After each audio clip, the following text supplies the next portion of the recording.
Hi everybody, my name is Louis Tremblay and we are here to talk about the physical character controller that we developed for our game Eternal Strands. First, I will cover who we are and who I am and give a short intro of the game. Then, I will explain what we mean by physical character controller and answer why do we want to have one? Why do we want that complexity? Next, I'll go over an overview of the implementation, followed by a deeper dive into two use cases, walking and climbing. Lastly, I'll briefly go over how we approach animation of the main character. Yellow Brick Games is a small studio started by AAA veterans. The studio was founded in Quebec City in 2020. We started with less than 10 people and we are now over 65. Although we are a small team, what I'm about to show was not done by a single person, so here are the members of the team involved with the physical character controller. As I'm standing in front of you, here's a little bit about me. I'm a programmer with more than 20 years of experience, with 18 years spent at Ubisoft. I worked on numerous Assassin's Creed games, 2 Splinter Cell, and a few other titles. I joined Yellow Brick Games as the first programmer a few months after the studio was founded. Since Eternal Strands is not out yet, most of you will be unfamiliar with it, so I think a short introduction would be welcome. Eternal Strands is a third-person fantasy action-adventure game. It's a single-player game with a strong emphasis on fighting and climbing giant epic creatures. We are inspired by games like Shadows of the Colossus, Dragon's Dogma, and Zelda Breath of the Wild. Let's have a brief look.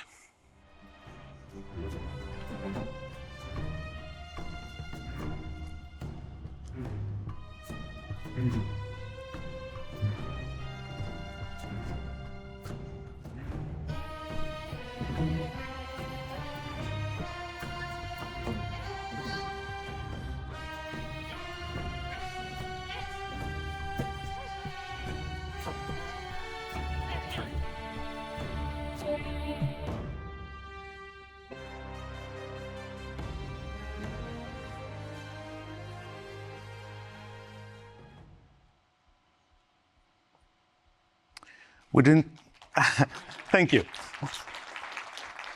With the intro behind us, let's talk a bit why we would like to have a physical character controller. First, what do we mean by that?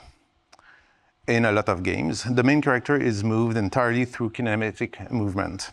It's a fancy way of saying that the main character is essentially teleported where it needs to go. If there are some objects overlapping,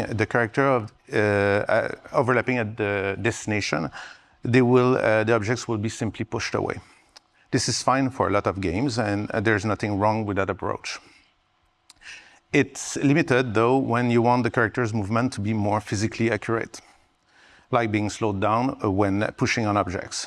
It's the same problem when you want to be pushed around by heavy objects hitting the character. A physical character controller allows you to see the character as a physical particle. It gives it inertia and let the character behave as any other physical object. With that said, we are still making a game, so we are not aiming toward perfect realism. Why we would want that? We wanted our movement and climbing mechanics to not be animation-driven, like in a typical kinematic approach. Since we wanted the player to behave realistically around moving objects, we did not want the animation to be the source of movement. Instead, we wanted the animation to follow the character's movement. Since we are making an action-adventure game, we wanted to have an environment that was as dynamic as possible with a lot of moving objects. We wanted to let the player experiment with physics without a lot of restrictions. That means that a lot of unforeseen interaction could happen. Because we wanted our team size to be a lot smaller than typical AAA projects, we could not rely on a big animation team, and this has the direct impact that we were unable to produce a lot of animation to cover all cases. with a very dynamic environment, it would have been difficult to have strict metrics for our systems. So we opted to not have any, but we still need a system that can handle any in-game situations. On top of having a dynamic environment, we wanted to allow the player to climb everything. This includes the static environment, of course, but also very big epic creatures. We wanted the player to have total freedom on where they can be on our epic. That means that we do not want to only be able to climb on very specific points, or in the same way, we do not want the player to be only able to transit from one specific point to another. We also want to have a limited amount of destruction in the game. Objects can disappear when the player is standing on them or move while they are climbing on them. Here's an example where one of our enemies is cutting down the tree the player is climbing on.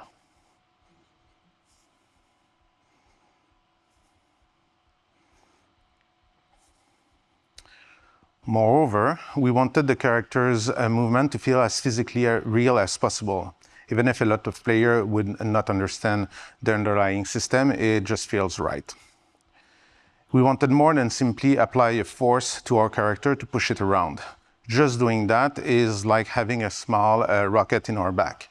It will move us using physics, but it will not be sufficient to replicate how a character walks. We wanted her to push on objects to move forward. That way, a character standing on objects would move them when walking on top of them.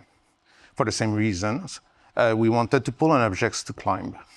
Put in physics terms, we wanted to follow Newton's third law of action and reaction. These two examples will show what I mean.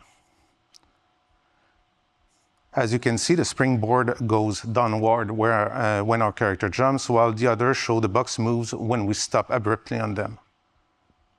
Lastly, as the whole thing is in place, it would hopefully solve a very complex situation for us without additional work. To give you a concrete example of the kind of interaction we wanted to achieve, here's an example in our game. In this video, you will see our main character, Bryn, use two of her powers. The first one lets her build arbitrary shapes of ice, while the other can grasp parts of it and throw them by telekinesis.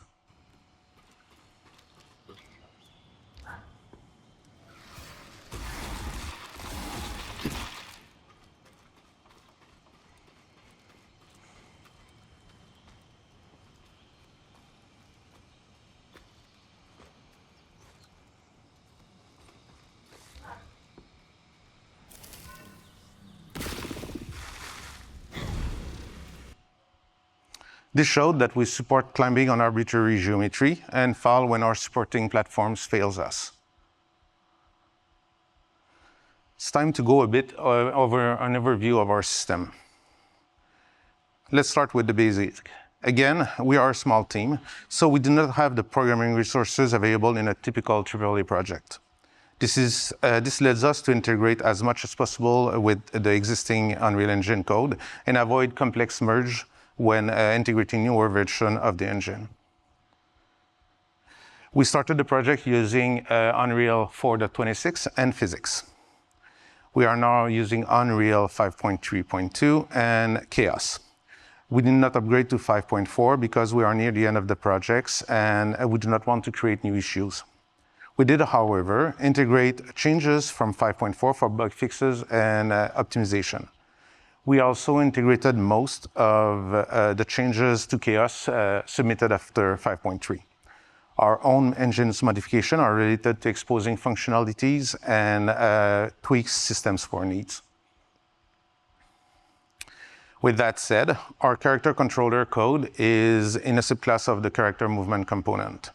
We did subclass other classes, like the player controller, but almost all the code for the character controller is inside our own component.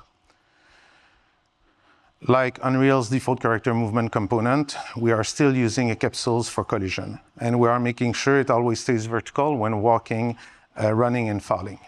It's not true when climbing or sliding. In these cases, the capsule can be in any orientations. Character size does not matter. Also, epic creatures are not a special case for our system, and we are using it. Like I said previously, we do not want to apply forces directly on each character's capsules. It will not make objects we are standing on react properly. Perhaps we could apply a force on each other objects that we want to push or pull, but chaos, like other physics engines, offer a better way, constraints. So for moving our character's capsule around, we are exclusively using constraints. A constraint lets us express a physical relationship between objects and gives us a way to have proper interactions between them. We did not write our own custom constraints. Although it's certainly possible to do so, we only use the constraint present in the engine. This ended up being a very good decision when we migrated to physics, from physics to chaos. We did not have to touch anything. Before going further, some of you might need a refresher on what a constraint is. For this presentation, it's important to have a basic understanding of them, so I will take a few moments to explain what they are. This will not be exhaustive nor completely accurate, but good enough to give you an understanding of them. At its core, a constraint describes a relationship between two objects. This relationship can be a location relationship in 3D space. For example, I can describe that I want 2 points, each of them on the surface of two objects, to pull toward each other so that both points overlap in space. With this relationship, both objects will move toward each other, a bit like this. They might also change their orientation to accommodate the relationship. Since constraints take mass and inertia into account, the amount of translation or rotation will differ between the two objects. In the same manner, a constraint can describe a velocity relationship. I can describe that I want one object having a certain velocity compared to another. The relative part here is important. The relative velocity of a character walking on the ground is the same as the relative velocity of the same character walking on the back of a flying dragon. You can use a constraint to specify both relationships at the same time, asking an object to be at a specific place and at a specific velocity relative to another. The constraint will try its best to respect both relationships, but it might not be possible due to depending on the in-game relationship of the two objects. If you want to have a relationship more important than the other, you can do so with the constraints configuration.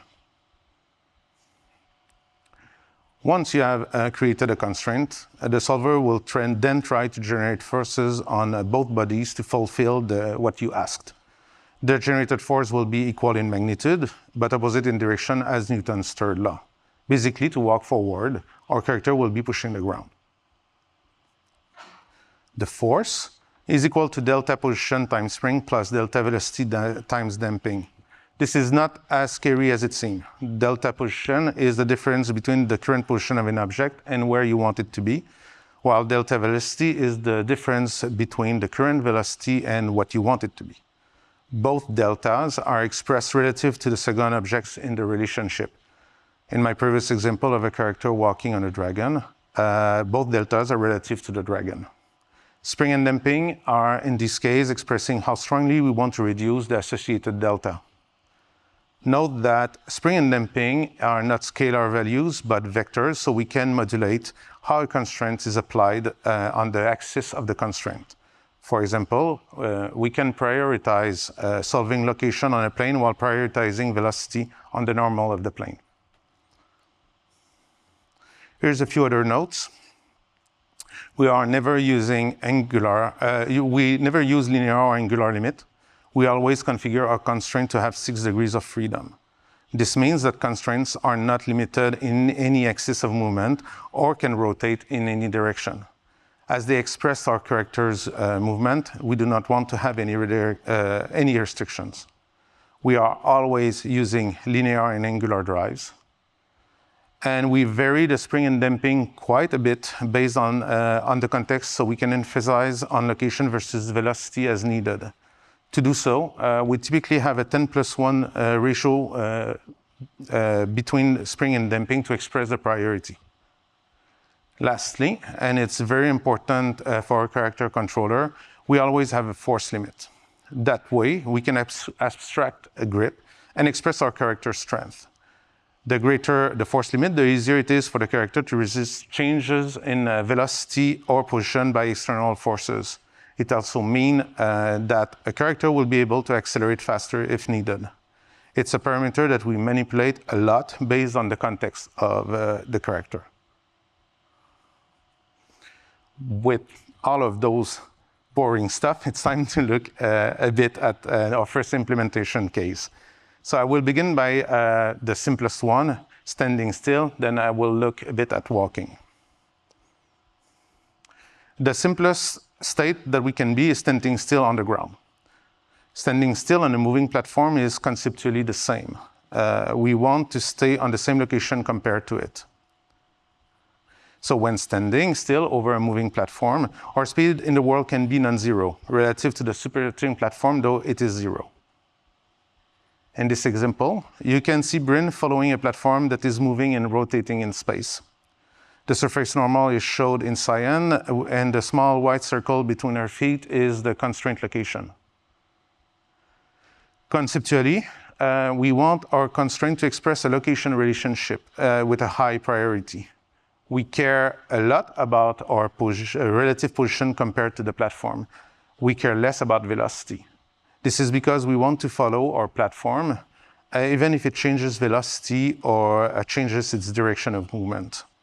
To achieve this, we configure the constraint to drive location on all the constraint axes.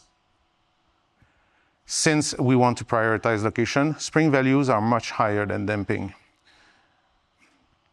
And we want also our character to stay vertical, so we configure the constraint to maintain the orientation using angular velocity drive.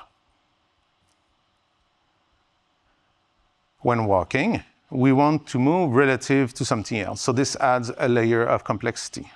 Moving implies deciding where to go, so let's look at how we do this. The first thing we do is to consider the player's input. It informs us in which direction the player wants to move. With it and the current character velocity, we compute our target velocity. As I mentioned before, the target velocity is relative to the supporting platform. This is important because we do not care about world space velocity at all. To obtain our target transform, we do a straight application of Newton's kinematic movement equation, so there is nothing surprising there. In this example, you can see our target transform in blue and the current transform in red. At this point, we need to adjust the target transform to consider the objects in the world. We adjust the location by sensing the world with multiple sweep tests. We sense the world in the direction of the velocity and downwards to find any blocking collision and adjust if needed. This gives us a final target in space that can contain our character. Here, you can see some of the sweep tests we perform in yellow and the target transform in blue. When we are sweeping the world, we do not directly sweep from the character's current location because this allows us to ignore small bumps in the geometry and let our system easily go over them. Following the ground is delegated to the constraint, as you will see in a moment. Notice that in my example that the target transform is adjusted in advance when reaching a small bump. And we do that every physics update, not at every frame. The way we configure our constraint is different than when standing still. Here, we can see Bryn walking around on a platform. The red capsule shows where she is located, while the blue capsule shows the location of the target transform. At the bottom of both capsules, using white circles, you can see the two different positions of the constraints. One for where we are and the other where we want to be. For movement, we prefer to prioritize velocity. Since the player wants to move, we care less about its exact location. This is different than standing still, and it is important. For example, if we are pushed away by some external force while walking, prioritizing location will work against us as it will try to bring us back to a specific location on our platform. Driving velocity will instead try to maintain our velocity, but will allow some level of displacement by the external force. We align the z-axis of the constraint with our platform surface normal, and we drive velocity on the xy plane of the constraint. Although we want to prioritize velocity on the surface of the platform, we prioritize location on the z-axis of the constraint. This allows us to stick to the supporting platform and avoids launching the character up in the air when he reaches the end of a small slope. If we encounter small bumps in the geometry, the capsule will simply slide up and follow the ground. Like when we are standing still, we maintain the orientation using velocity drive. With walking explained, let's look at the result.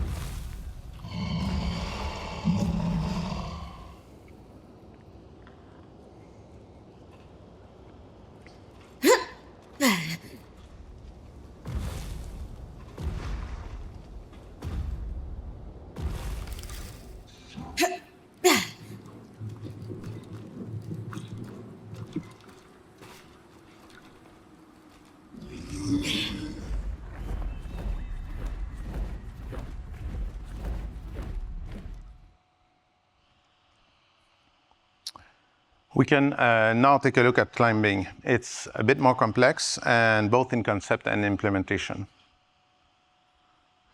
The first key difference between walking and climbing is that we want to allow the character to have multiple supporting platforms. It's needed, for example, to properly support climbing on our epic creatures. The character could have both feet and hands on different body parts. We also want to support having one or more of the platform to become invalid, either by moving away or simply being destroyed. This cannot be expressed with a single constraint, so we use one for each limb. Here, you can see Bryn climbing on a wall. A lot is happening, so let me take a few moments to describe what you see. Each white circle shows where a constraint is located on the wall. While the character is moving, you can see that each limb tries to reach for single constraints. Once a limb reaches the constraint location, it becomes locked in place and stops moving. At some point, if the character continues to move, the location of a limb will need to be moved simply because of the character's morphology. At that point, we move the constraint to a new position and the cycle begins anew. Since we have 4 constraints, the character's capsule is pulled in 4 different directions, so this tug of war causes the capsule to be at an equilibrium location between the constraints. Like walking, we first compute the target transform based on the wanted displacement of the player's input. The biggest difference with walking is that we compute the target transform every 0.2 seconds instead of every physics update. This is because it gives us a better idea where we will be in the future, but also provides us more stability with the hands and feet placement. Once we have an idea where we will end up, we need to validate if each constraint's location are still valid with the character's morphology. I will make the right hand as an example, but it's valid for each limb. As you can see, once the right hand reaches an uncomfortable position, we update the location of the constraint. To do that, we scan the environment around the target transform and decide on a new location. If we cannot find a new anchor, the constraint will not update its location. This typically happens because the supporting platform is ending and we cannot go around. This will block or limit the character's movement in some way. Although my example is showing that the constraint moves instantly, we lerp between the old position and the new one over 0.2 seconds to not create instability or abrupt movement on the character.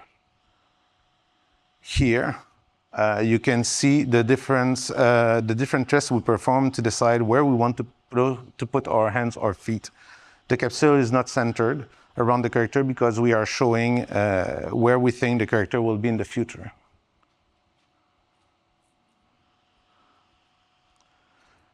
Like I said before, having 4 constraints means that we can have multiple supporting platforms. If so, it's possible that they move away from each other. This can put the character in a situation where we need to let go some constraints.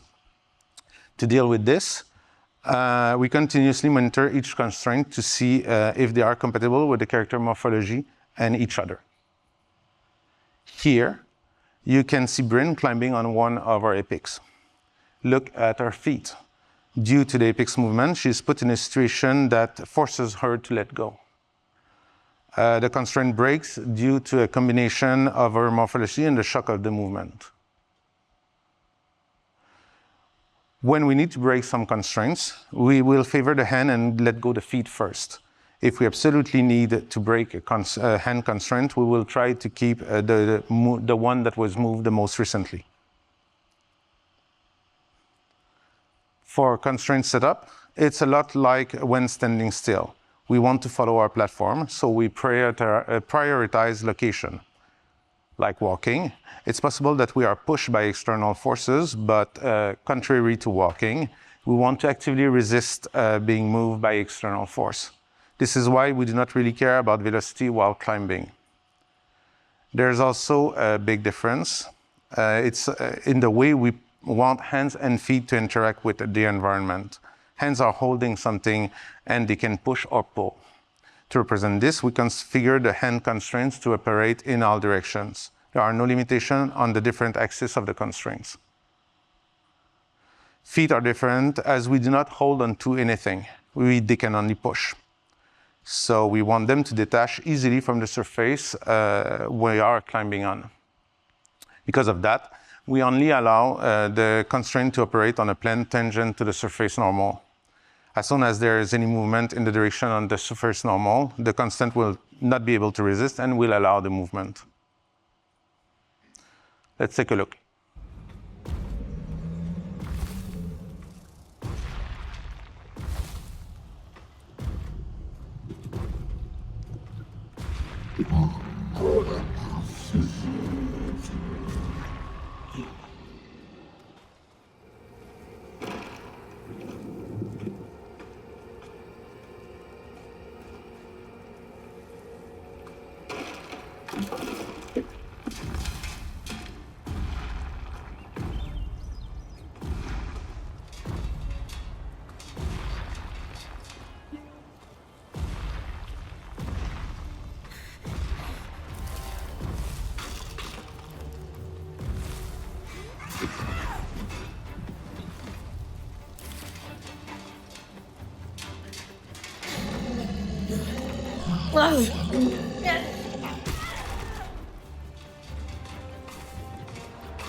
This was the goal, and this is what we were building for.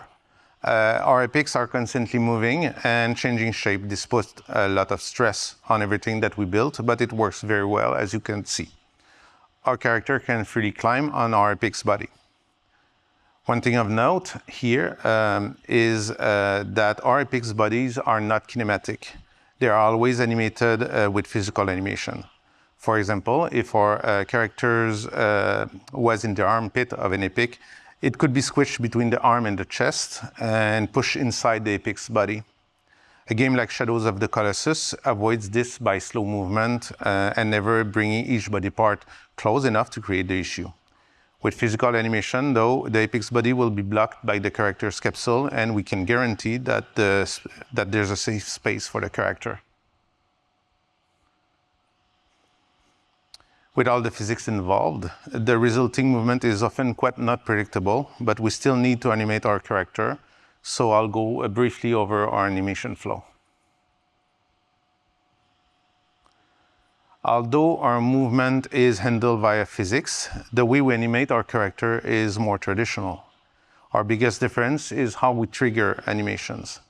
For example, when the player pushed the left stick on their controller to make the character move forward, the animation state machine will not immediately start to play the walking animation. Instead, the controller will configure the walk constraint and we let the physics engine do its work. Once the character have a non-zero velocity, the animation state machine will start to play the walk animation. If the velocity gets high enough, the animation state machine will decide to play the run animation instead. We also perform full body IK to adjust the hands and feet to fit the ground when or the wall while climbing. In a few states, like climbing, the resulting animation pause is then fed to Unreal's physical animation system to avoid having body parts going through collision. Like a lot of games with combat, we also use root motion, but instead of moving the character directly, we take the root motion information and use it to dynamically configure the character's constraint. This allows animators to give the feel they want for an attack, but still support the physical aspect of our controller and character. Because of our small team, we do not want to create a lot of animation for climbing, and we ended up with a system that is almost entirely procedural. As you can see, without the procedural animation, almost nothing is animated. Basically, only the head move. The arms and legs of our character are entirely animated with full body IK. When we change the location of a climb constraint, we create this spline in space between the previous location and the new one, and use it as an IK target over time. I hope this gave you a good overview of our system.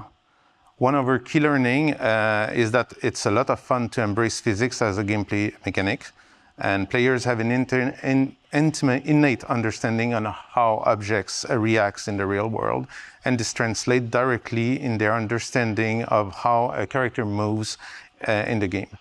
It lets players be imaginative and try to find their own solution to the problems the games creates.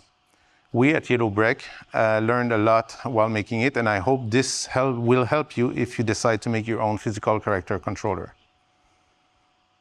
Thank you, and does anybody have questions?